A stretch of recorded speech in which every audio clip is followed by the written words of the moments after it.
क्या मांगता रे, एक दिन माटी में मिल जाना। क्या तन मांगता रे, एक दिन माटी में मिल जाना। हरि बोल। हरि हरि बोल।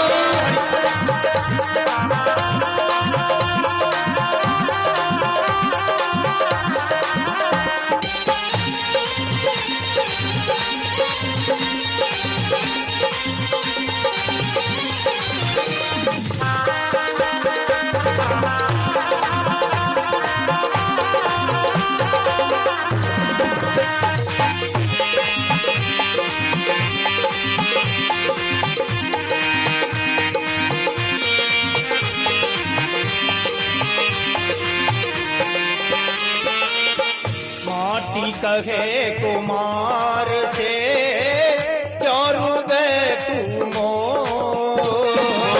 माटी कहे कुम्हार से, क्यों रोने तू मोर।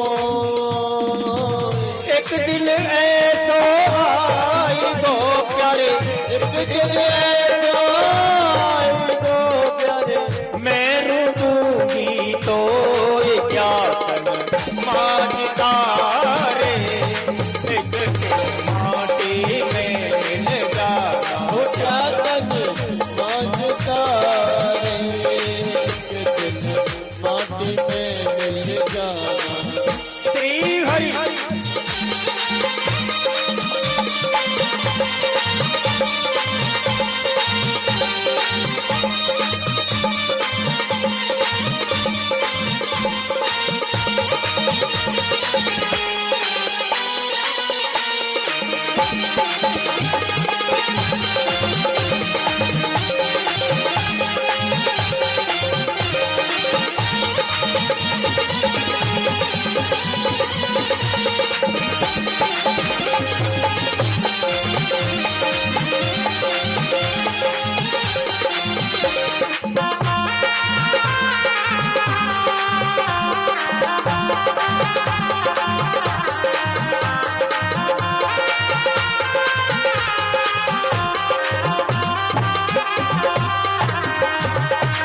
भगवान भोलेनाथ कहते हैं, प्यारे अन्य राजा, तू हल्दी लगा ले, तेल फुलेल लगा ले, तू मेरे तरफ भी देख ले। मैं त्रिलोकी का मालिक होते हुए भी मेरे आभूषण कैसे हैं? सांप ततैया। और तू सोने चांदी के आभूषण पहनता है। आभूषण पहनने की मनाही नहीं है, लेकिन इसमें आसक्ति मत रखना, क्योंकि यही जो हमारा सम्मान करता है, जितना ज्यादा सम्मान करता है, और एक दिन ऐसा आता है कि कोई हमारा सबसे बड़ा अपमान करने वाला होता है। जो हमारा रक्षक होता है वही हमारा भक्षक बन जाता है। ये तो प्राकृतिक देन है।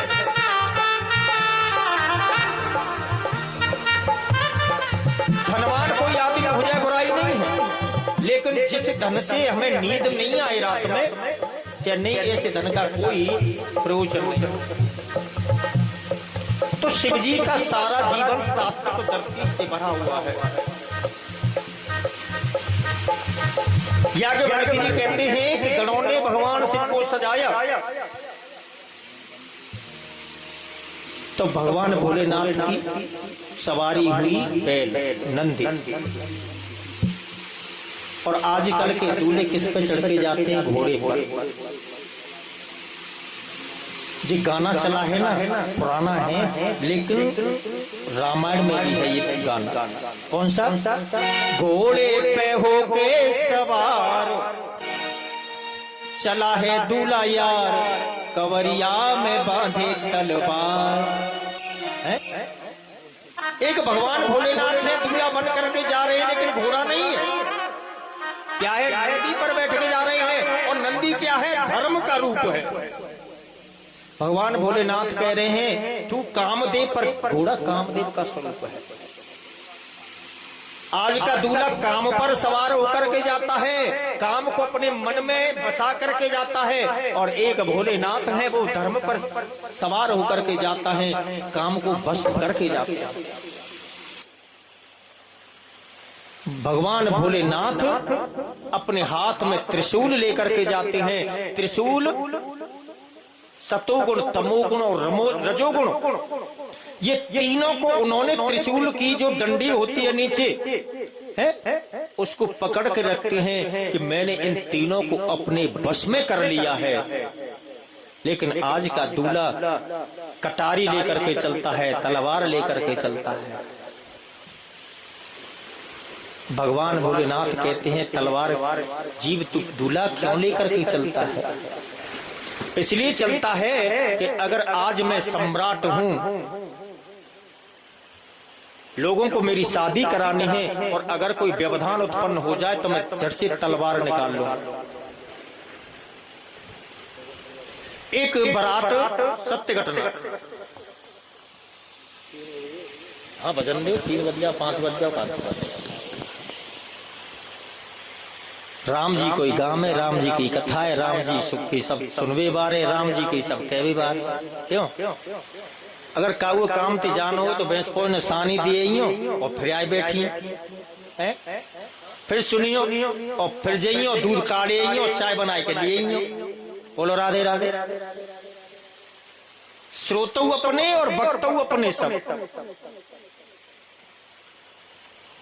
लेकिन भाव बना। याज्ञवल्क्य जी कहते हैं, और मैं सत्य घटना बताऊं, एक बारात आई गांव में, दुल्हन की उम्र 16-17 साल की। कितनी? 16-17 साल की। बेचारों गरीब परिवारों, कुछ देने लेने के लिए था नहीं, तो किसी ने कह दिया कि तेरे लिए, तेरी पुत्री के लिए मैं एक ऐसा लड़का बता दूं जिसके पास धन की कोई कमी नहीं है। ठीक, उस लड़की के पिता को लेकर के, जो बिचौलिया था वहां लेकर के गया, और जिसको वो लड़का कहता था वो लड़का नहीं था, वो बाबा था। है? उसकी उम्र थी 60 वर्ष की, और उस लड़की की कन्या की उम्र कितनी? 16 वर्ष की। बिचौलिया ने कहा कि देखो इस पर इतना तो खेत है, ये यहाँ मकान है, वहां मकान है, ये मकान है, ये दुकान है महाराज, और तेरी कन्याएं ना बिल्कुल रानी बनकर रहेगी, धन की कमी ना, तेरी गरीबी दूर हो जाएगी। लोभ आ गया, अपनी पुत्री को बलि चढ़ा दिया। 60 वर्ष के दूल्हा के साथ में और शादी पक्की कर दी, और अब तो बूढ़े बाबा दूल्हा बन करके आए घोड़ी पे चढ़ करके। और जैसे ही बारात आई, गांव में प्रवेश करो तो सबसे पहले बच्चा, जो बालक होते हैं ना, वो देखते हैं कि चलो बारात कैसी आई है, दूल्हा कैसा हो। तो बालकन ने देखी बारात तो सुंदर है, एक बार में जवान हुए, कछु बच्चे हुए, कछु बूढ़े हुए, लेकिन अपने घर आकर के कह दिया कि देखो दूल्हा अच्छा नहीं। अपने माँ बाप पिताओं से कहा कि दूल्हा अच्छा नहीं है। क्यों, क्या बात है, दूल्हे में क्या बुराई है? इतने में बारात चढ़ कर के दरवाजे पर आ गई, और सभी ने देखा कि सत्य है, ये तो बाबा है, 60 वर्ष का है दूल्हे। लेकिन बुजुर्गों ने कहा कि कोई बात नहीं है, हमें कुछ नहीं कहना। जो बुजुर्ग समझदार होते हैं ना, वो कुछ कहते भी नहीं है, चुप देखते रहते हैं। लेकिन बालक जो मन होता है ना, पवित्र होता है, चाहे वो अपने कर रहे हो, चाहे पराई कर रहे हो, जिन्होंने जो देखा है उसको कह देते हैं, पवित्र हृदय होता है उनका। लेकिन बालक कहते हैं बाजी दूल्हा तो बुढ़ा है, दूल्हा बाबा है। और जब ये दूल्हा ने सुनी तो दूल्हा को क्रोध आ गया और म्यान में से तलवार निकाल करके घुमाने लगा। क्या कहा, मुझसे बुड्ढा बाबा कहते हो? अब तो बालक कहने लगे, अरे ये तो बुढ़ा ही नहीं, ये तो पागल भी है। अब इतना कहा ये पागल है, तो अब तो उसको क्रोध आ गया। क्रोध आ गया तो झट तलवार म्यान में रख करके और झट घोड़े से कूद पड़ा। और जैसे ऊपर से कूदा, टांग टूट गई दूल्हे राजा की, जमीन पर गिर पड़ा, बेहोश हो गया। और तो बालक ताली बजा बजा करके हंसने लगे, अरे ये तो बुढ़ा भी है, ये पागल भी है, और इसको मिर्गी भी आती है, दौड़ा भी आता है इसको। और जब ये पुत्री ने विवाह जिसका हो रहा था, दुल्हन बनी थी, जब उसने ये सुना तो उसने कह दिया अपने पिताजी से, पिताजी चाहे आप अपना विवाह इसके साथ कर लो, लेकिन मैं इसको अपना पति नहीं बनाऊंगी। लेकिन आज भगवान भोलेनाथ और दूल्हा बन करके जा रहे हैं। किस पर सवार होके? नंदी पर सवार होकर के चले। सभी देवता कह रहे हैं कि देखो इनका श्रृंगार दूल्हे राजा का, अगर इनके साथ हम चले ना तो हमारा भी कोई सम्मान नहीं करेगा। तो क्या करना चाहिए? इंद्र आदि देवताओं ने जाकर के कहा ब्रह्मा जी से, ब्रह्मा जी आप एक काम करो, आप भोलेनाथ से कह दो कि जी अलग चले, हमारे साथ नहीं चले। ब्रह्मा जी ने कहा, देवताओं कहीं तुम्हारी मति बोरान तो नहीं हो गई है? विवाह तुम्हारा हो रहा है कि भोले बाबा का हो रहा है? अरे विवाह तो इनका हो रहा है, इनसे हम मना कैसे कर सकते हैं कि तुम हमसे अलग चलो? तो क्या करें फिर?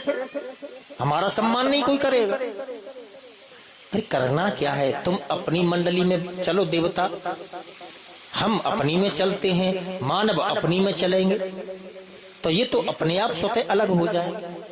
और जब ऐसा ही किया स्वार्थी देवताओं ने, अपनी अलग अलग पंक्ति बना ली महाराज, दूल्हे राजा को पीछे छोड़ दिया। आगे ब्रह्मा जी विष्णु जी चल रहे हैं, उनके पीछे देवराज इंद्र की फौज चल रही है, और उनके पीछे मनुष्य चल रहे हैं, उनके पीछे दैत्य चल रहे हैं, और भगवान भोलेनाथ सबसे एकांत में पीछे रह गए। बारात भोले बाबा की और हिमाचल प्रदेश में पहुंची तो वहीं से श्रृंगार किया गया है, अगवानी के लिए सजाया गया है नगर को, मार्ग सजा दिए, तोरण पताके इत्यादि लगा दिए। सभी प्रसन्न हो रहे हैं। जो ब्रह्मा सबसे पहले विष्णु को देख, जब बारात इतनी सुंदर है तो दूल्हे राजा कितने सुंदर होंगे। तो पहले जब विवाह होते थे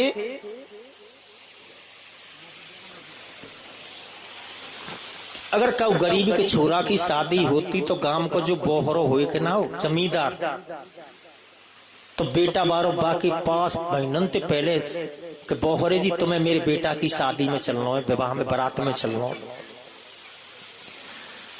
तो वो बोहरे जी कहते थे हाँ भैया समय निकाल लेंगे, समय निकाल लेंगे।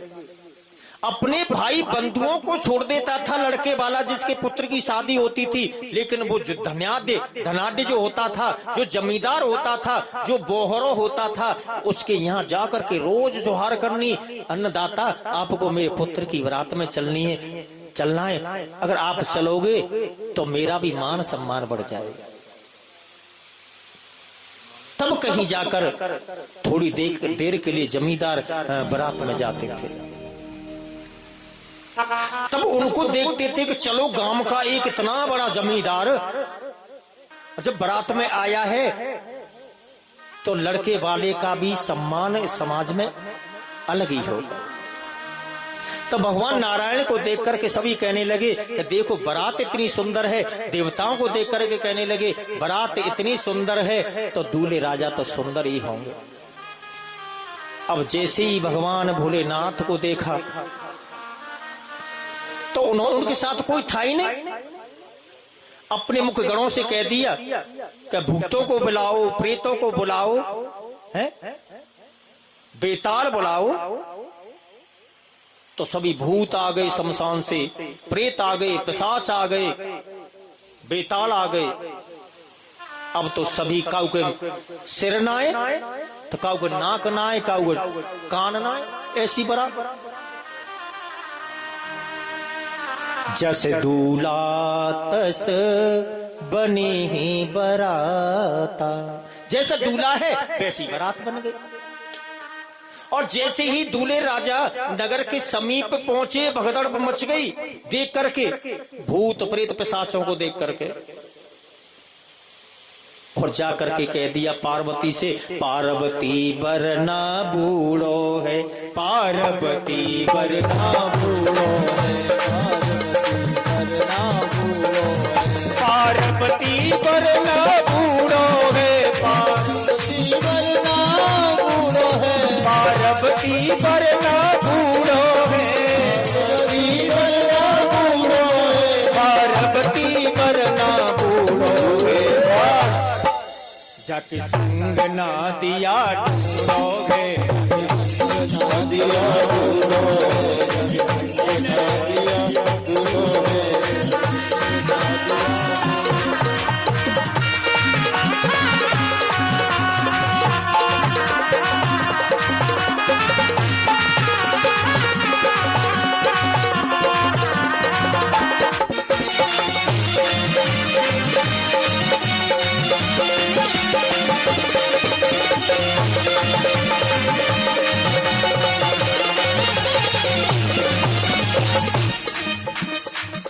पार्वती जी से कहा, पार्वती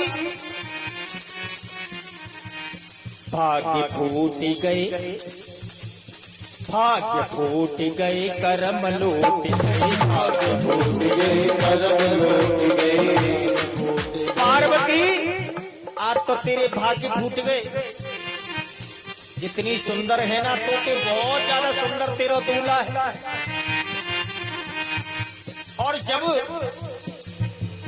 संकी सखियां कह रही कि ऐसो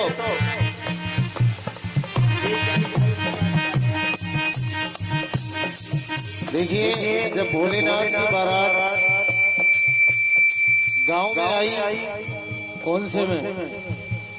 अब कहूँ में समझ लेता, गांव के गौड़े में जब बारात आई साहब, तो पार्वती जी देखने का कि नहीं सगीन के संग बारात है, तो वहीं से एक सुंदर कवि ने रचना की, अरे लाली देख आई दुल्हाए घोड़े में, लाली देख आई दुल्हाए घोड़े में, जाके दांत दाए मोहड़े में, लाली देख आई दुल्हाए घोड़े में, जाके दांत दाए मोहड़े में, अरे लाली देख आई दुल्हाए घोड़े में, जाके दांत दाए मोहड़े में, लाली देख आई दुल्हाए घोड़े में, जाके दांत दाए मोहड़े में। हरि हरि हरि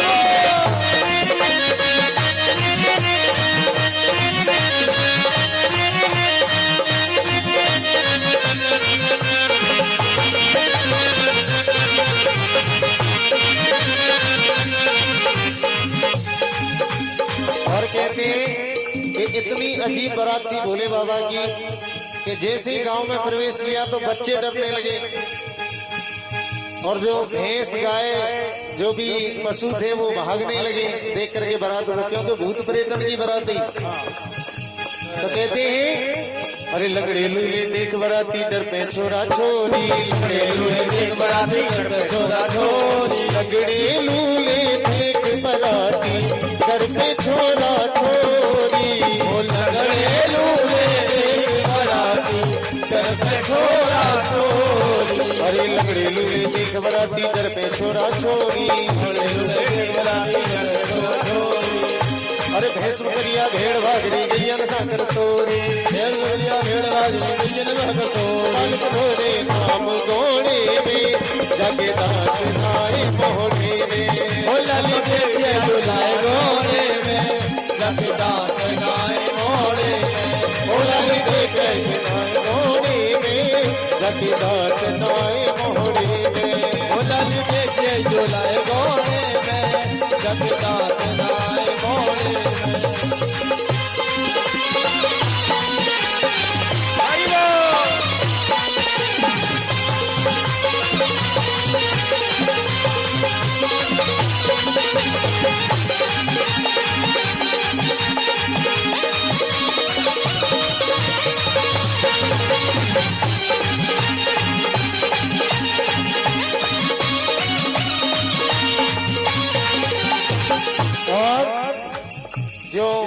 पार्वती मैया की सहेली थी, वो कहने लगी और गौरा बेटी पिता तेरे ने डाल रही कुआं में, गौरा बेटी पिता तेरे ने डाल दी कुआं में, गौरा बेटी पिता तेरे ने डाल रही कुआं में, ओ गौरा बेटी पिता तेरे ने डाल दी कुआं में, और गौरा बेटी पिता तेरे ने डाल रही कुआं में, गौरा बेटी पिता तेरे ने डाल दी कुआं में, और बूढ़े बाबा घोड़ा जी संग जोड़ दई जुआ में, बूढ़े बाबा घोड़ा के संग जोड़ दई जुआ, अरे बूढ़े बाबा घोड़ा जी संग जोड़ दई जुआ में, बूढ़े बाबा घोड़ा के संग जोड़ दई जुआ, जगी बैठी आके झोड़े में, जब दात नाए मोहड़े में, ओ ललित के झुलाए घोड़े में, जब दांत नाए घोड़े में, अरे लाली देखे दुल्हाए घोड़े में, जब दात नाए मोहड़े में, ओ ललित के झुलाए घोड़े में,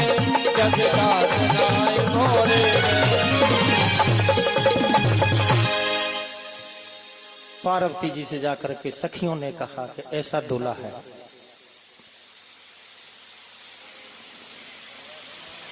रानी मैना ने दूल्हा को देखने के लिए घर से कदम बढ़ाया बाहर। अरे विकट बेश रुद्र ही जब देखा,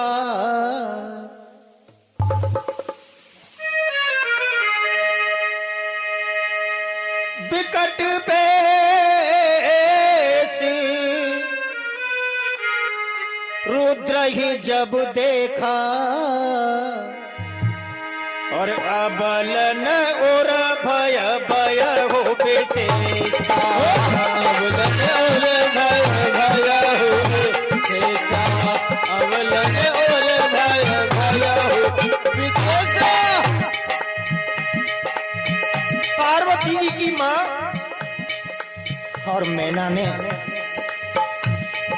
भगवान शिव के इस अमंगलकारी भेष को देखियो, कांपने लगी। रानी मैना को चक्कर आ गए और धड़ाम से जमीन पर गिर पड़ी।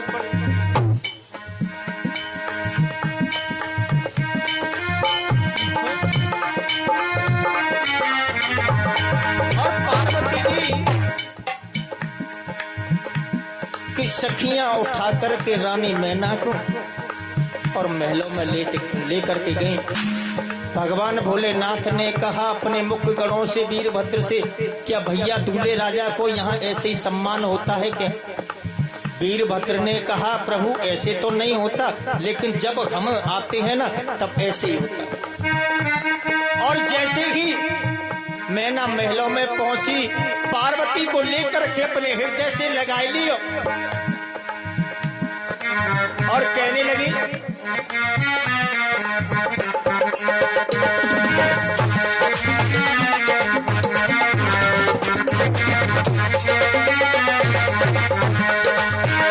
मैं तो मरी जाऊं। मैना कहने लगी बेटी मैं तो मरी जाऊं, मारे कटार मेरी बेटिया, मैं तो मरी जाऊं मारे कटार मेरी बेटिया, बूढ़े के संग नहीं जाऊंगी, मैं तो मारे कटार मेरी बेटिया, बूढ़े के संग नहीं जाऊंगी।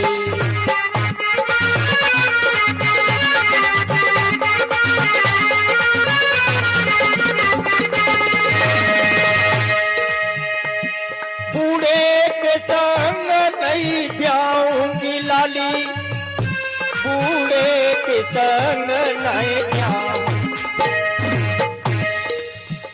मैं तो मरी जाऊंगी मारे कटार मेरी लाली, बूढ़े के संग नहीं ब्याऊंगी, मैं तो मर जाऊं मारे कटार मेरी लाड़ो, बूढ़े के संग नहीं जाऊंगी।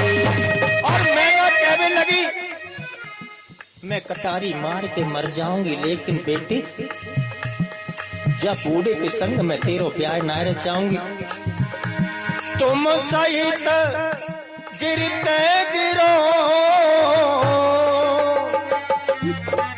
और पावक जरो जल निधि में परो। मैं पहाड़ से नीचे गिर जाऊंगी तुझे लेकर के, और बेटी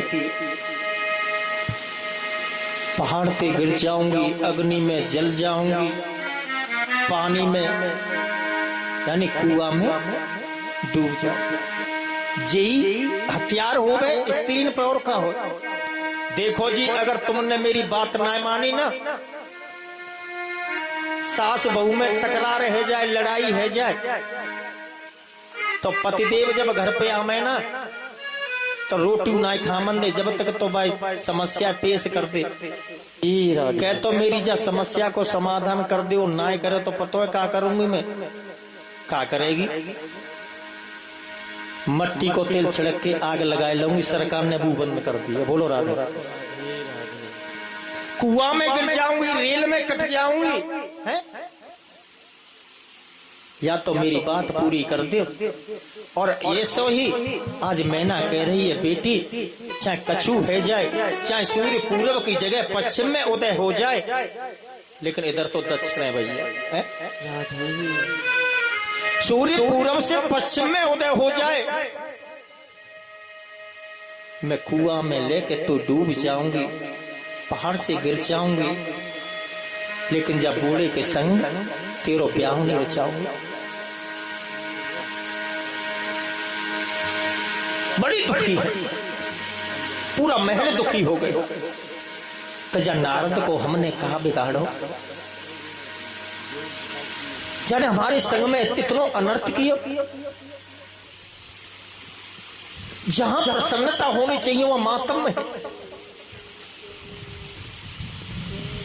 कोई समझाने वाला नहीं है। नारद जी आए और नारद जी जैसे गांव में प्रवेश करना चाहते हैं, कुछ संतों ने कहा नारद जी अब भीतर मत जाओ, नहीं तुम्हारी खैरना है। क्यों? क्योंकि तुम आगे लगाए गए ना, अब तुम जाओगे तो तुम्हें दंड भी मिलेगा, अब तुम्हारा कोई सम्मान नहीं करेगा। नारद जी ने कहा कि मैं संत हूं, जब जा गांव में मेरो पहले सम्मान भयो है ना, अगर अपमान हो भी जाए तो कोई बात नहीं। संत वही होता है जहां सम्मान होता है उसको भी सहन करे, और वहां अपमान हो उसको भी सहन करे।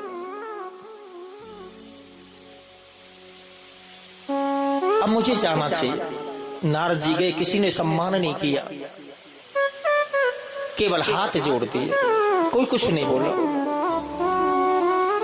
नारद जी ने समय को पहचाना, कहा राजा हिमाचल रानी मैना तुम क्यों दुखी होती हो? तुम्हें पता नहीं है जिसके लिए तुम दुखी होती हो ये कौन है? ये पूर्व जन्म की दक्ष पुत्री सती है। पति वियोग के कारण इसने अपने को भस्म कर दिया था, और यही शंकर का विवाह से विवाह करने के लिए, शिव से विवाह करने के लिए तुम्हारे यहाँ पर पुत्री रूप में पैदा हुई है। ये जगदम्बा है। अब जन्मे तुमरे भवन निज पति, लागिदा रुन तप किया, अस जान संशय तजहु गिरजा, सर्वदा शंकर प्रिया। क्यों दुखी होते हो? शिव से शिवा अलग नहीं और शिवा से शिव अलग नहीं, एक ही तत्व है। ये अर्ध नारीश्वर हैं। आधा अंग शिव का है तो आधा अंग शिवा का है।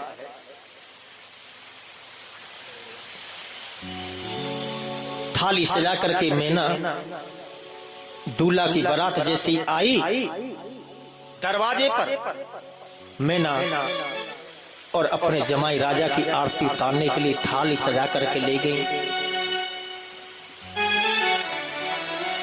पहले अब तो शादियां मैरिज होम में होती हैं,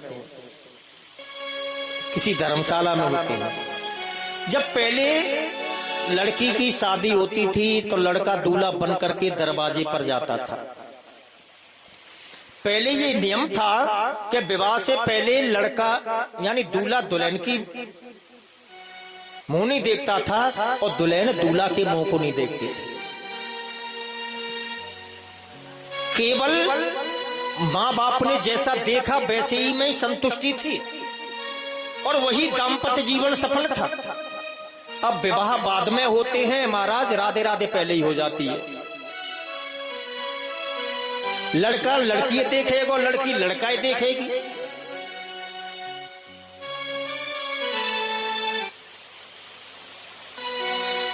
तो जब पहले बारात जाती थी, दूल्हा दरवाजे पर जाता था, तो जो दुल्हन होती थी ना अपनी सखियों के साथ में, तो पहले दूल्हा पहचान नहीं पाता था क्योंकि दुल्हन देखी नहीं। तो अपने हाथ में मूंग और नमक लेकर के आती थी और दूल्हे राजा के ऊपर फेंकती थी।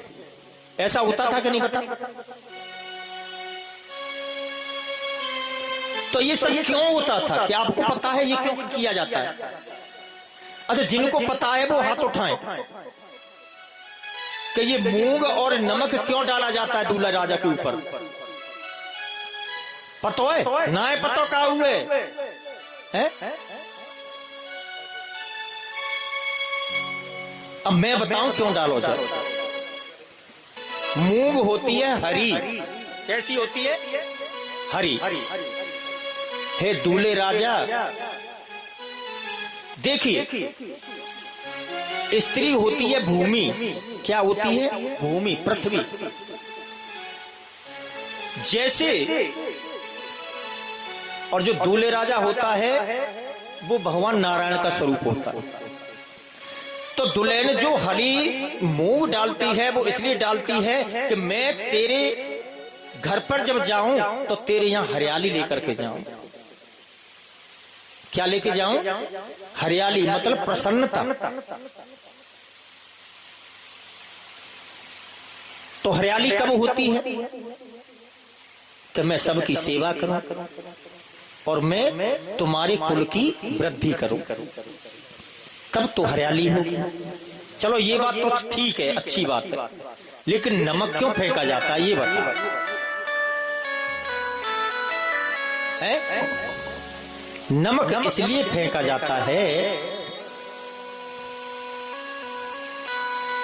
कि अब तक जाने में अनजाने में, हिंदुओं में तो नहीं, हिंदुओं में तो वो प्रथा यही हो जाती है, लेकिन जो मुसलमान होते हैं ना, मुसलमान जब कोई मर जाता है तो उसको दफनाया जाता है तो उसके ऊपर नमक डाला जाता है।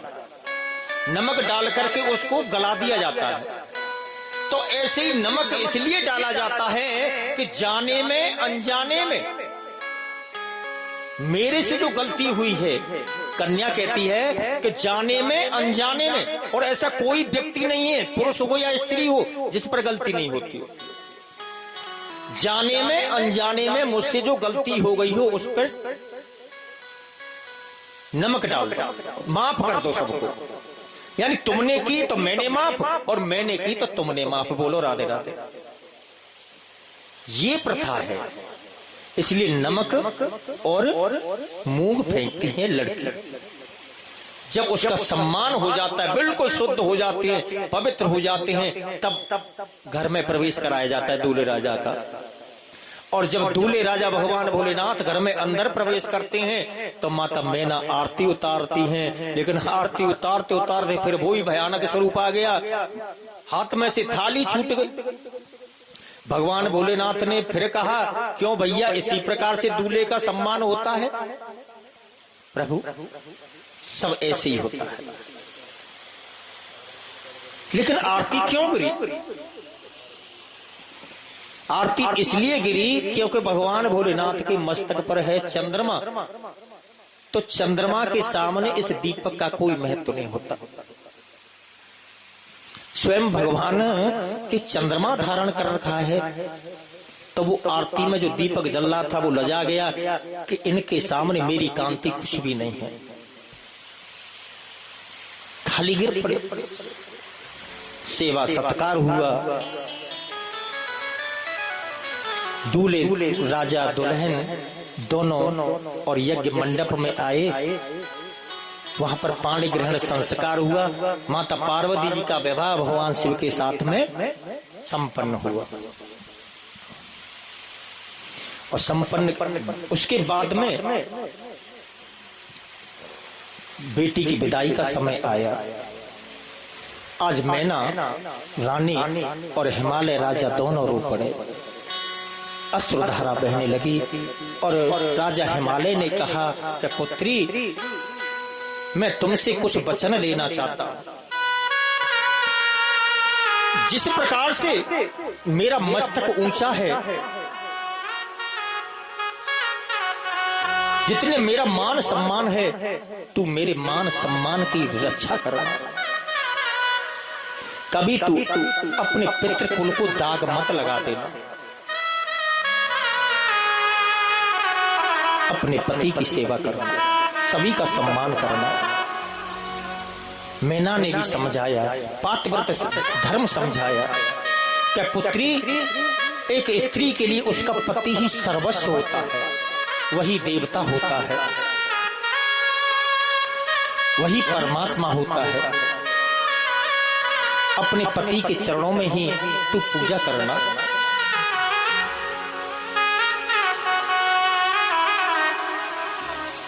अगर आप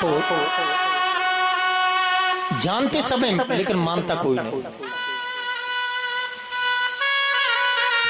मैं तो सबसे यही कहता हूं, हम जो भटक रहे हैं ना, हमको भटका दिया है, भ्रमित कर दिया है। नारी को, स्त्री को ज्यादा भटका दिया है समाज के लोगों ने।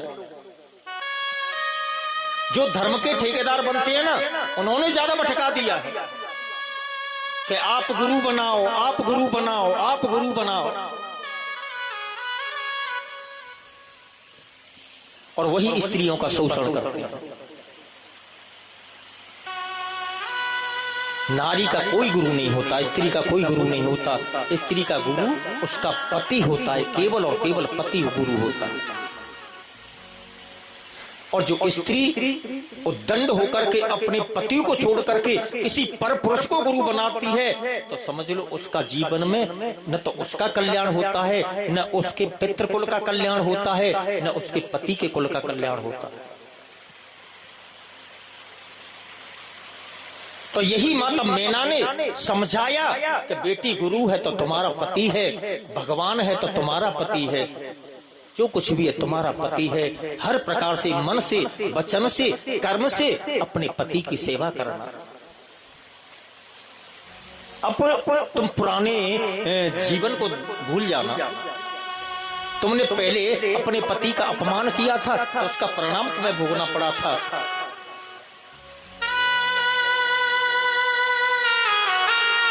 राजा हिमाचल भगवान भोलेनाथ से हाथ जोड़ करके कहते हैं कि प्रभु, आपको तो हम दे ही क्या सकते हैं।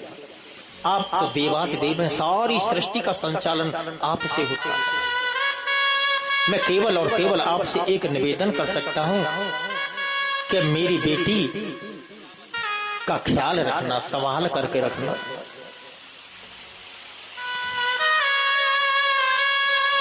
विदाई होने लगी। बाबुल भी रोए, बेटी भी रोए, माँ के कलेजे के टुकड़े भी रोए, बेटी भी रोए, बाबुल भी रोए, माँ के कलेजे का टुकड़ा भी रोए। बाबुल भी रोए, माँ के कलेजे के टुकड़े भी रोए।